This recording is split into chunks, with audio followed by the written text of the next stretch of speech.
Good day to you viewers. Welcome back to the third episode of our new series. I hope you have been enjoying whatever has been broadcast so far. Without wasting much time, let's quickly get into this November edition. We start off with the international affairs. The major development that has happened in the recent time has been 15 nations have got together and signed a mega trade deal called as RCEP.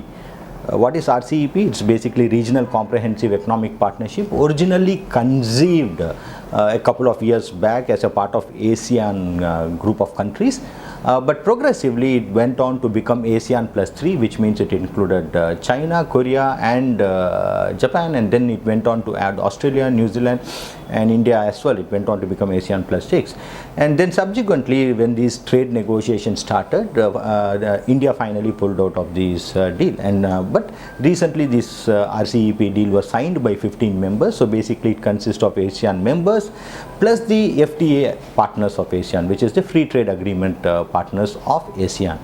Now the fact that Japan, Korea, Australia and New Zealand have signed goes on to prove that it is going to be a major event that's going to define the world trade as we move forward. This is seen as a major victory to China because after the COVID and the Hong Kong law change by China, China's stature in international politics was coming down. It was seen as an aggressor both in South China Sea and the Indian subcontinent. But this, is a major victory for them because it has been able to pull off this trade deal.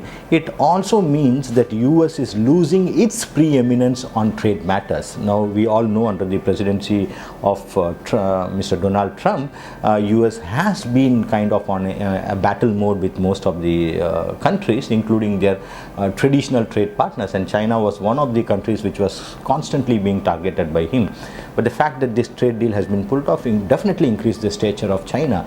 With respect to India, India had to pull out of this particular talks in the last minute because it perceived that this agreement will be used by China, to import a lot of goods, to export a lot of goods to India, because India had concerns with respect to the country of origin rules. Now, this is a very vague thing because a lot of countries we actually produce in one place, they come and change their labels in Singapore or any other friendly countries, and then they export it as if it is manufactured from that. Because the country of origin issue was something that was concerning India, it thought it is better to block it, number one, or not participate in this trade agreement. And also the current government's thinking is to protect the local industry. No, there are two views about it. One set of views says that the only way India can be competitive on an export front is when we allow imports and then thereby increase the competitiveness of the Indian manufacturers. The other view is we need a little bit longer time than what it is available to us right now to become competitive.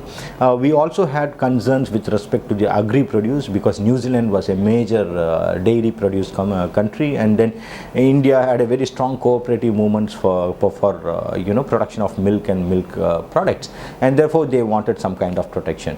Moving on, the next major thing that has happened with respect to India is India gets elected to ABCQ, which is basically nothing but an administrative and budgetary committee which is a part of UN, and it pretty much controls the finances of UN. So this is, as far as the stature is concerned, this is a good spot for India to be. The second very major event that has happened from an Indian perspective is WHO has selected India to be the global center, set up a global center for traditional medicine.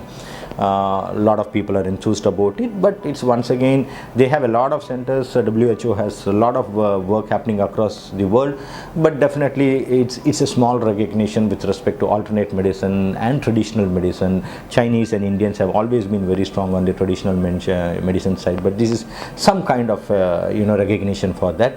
A third is a very interesting development. For the first time, Japan sometime back had announced that to de-risk its own dependence on logistics and goods from China, it had announced a policy whereby it said that it will incentivize companies to move out of China to other countries.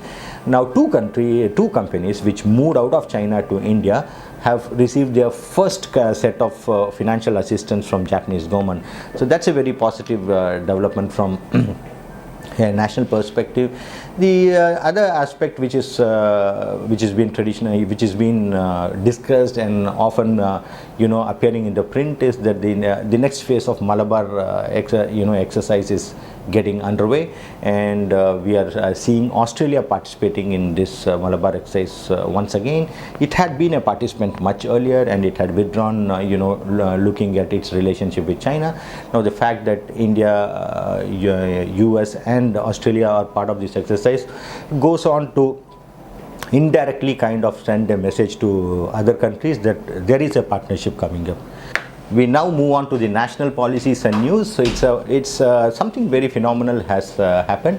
For the first time, the government has started recognizing that India is not as competitive to China and other countries with respect to the global supply chain link, and therefore India has now started realizing that it needs to incentivize industries to start becoming competitive, one, and also to invite a lot of other global companies to come and set up manufacturing base in India.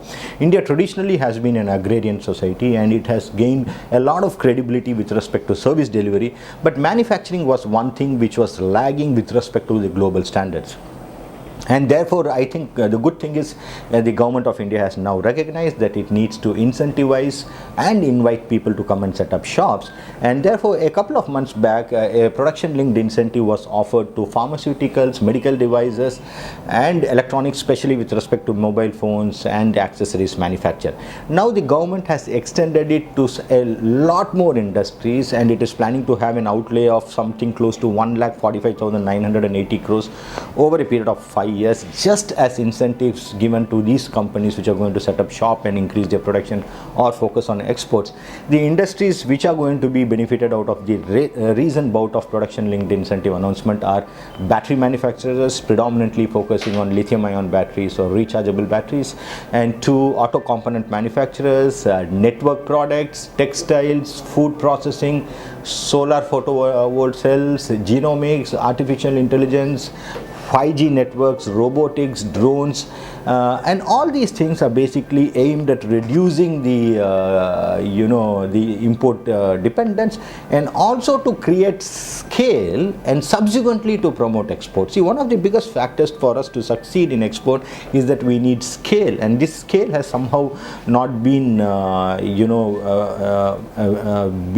pursued by the Indian companies, and this hopefully will set a path for all these people, all the companies to follow up and move forward and perhaps increase the scale and thereby become more competitive with respect to export.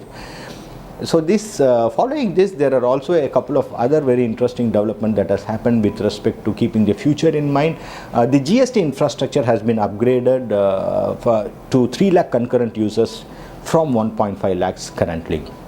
So this is once again a very proactive step, and also the government has made enough provision for this to be upgraded to 5 lakh concurrent users as we move forward.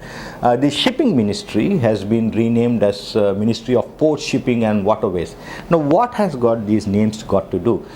Basically it communicates the intent of the government to look at things on a very comprehensive mode. So earlier we always had the ports under a different ministry and the waterways under a different ministry. Now looking at the overarching impact that this ministry can create, clubbing all these things together can ensure that there is no overlaps or there are gaps with respect to policy making. So this is going to be a very interesting development. It will definitely offer an integrated approach with respect to the ministry. Continuing on the national news, the government has also brought in a little bit of policies with respect to checking cheaper imports with respect to leather goods. So a new set of guidelines has come with effect from 28th October, which kind of sets certain parameters with respect to production, sales, trading and import of leather footwear with respect to quality. Now we have seen that there has been an enhanced import of leather goods, though traditionally India has always been a leader with respect to producing the leather hides. So this is once again aimed at protecting some of the local industries. And the next thing that comes out is the cabinet is considering offering fixed mining licenses to non-coal mining industry. Now recently we saw that the government was very successful in conducting the coal mining auctions. This was following the earlier Supreme Court nullifying the previous auctions during the prior government, and subsequently after a lot of due diligence, the recent coal mining auctions were found to be extremely successful. The government is expecting to have a benefit of something close to 7,500 crores. Now, following that success, government is extending the mining policies to non-coal mining industry. So they are basically the objective of this cabinet discussion that is going to happen with respect to removing, offering fixed period mining licenses, is that it will be able to remove the distinction between public sector companies and private sector companies, because in India the public sector companies have a very disproportionate presence with respect to mining.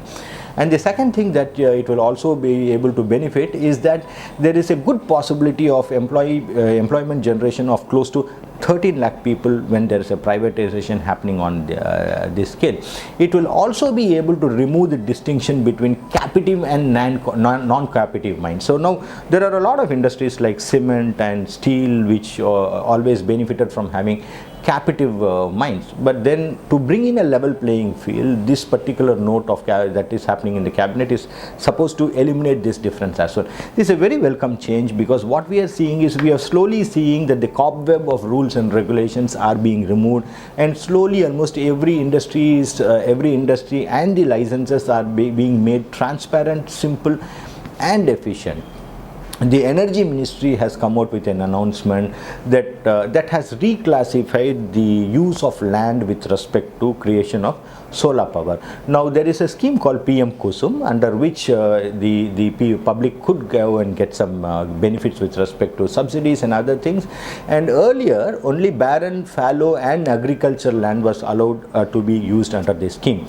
Now the government has come out and allowed even marsh land and pasture land to be used under this PM Kusum scheme. It's a very interesting thing, because these are once again lands of not great use, because marshlands and pasture lands are not being put to great use now, because we have gone on to a way of the domesticated cows remaining in the sheds rather than roaming around in the pasture land. So this availability of land can once again be put to good use to generate electricity. So this scheme generally applies for people or for projects which have less than 500 kilowatts, and this order comes into effect from 28th October. The government has also approved a very interesting development of approved use of nanotechnology for plant nutrients. This is a very good decision, because nano nitrogen is expected to be available immediately. And now what nano nitrogen does is it kind of halves the usage of urea and increases the productivity by 15%. So just for your understanding, last year alone India imported close to 9 million tons of urea. Now just by bringing in this nano nitrogen, we will be able to half our consumption and increase the productivity by 15%. So thank you viewers, please stay tuned. We'll upload the next part of this NU series, episode 3. Till such time, stay healthy, stay safe and stay happy. Thank you.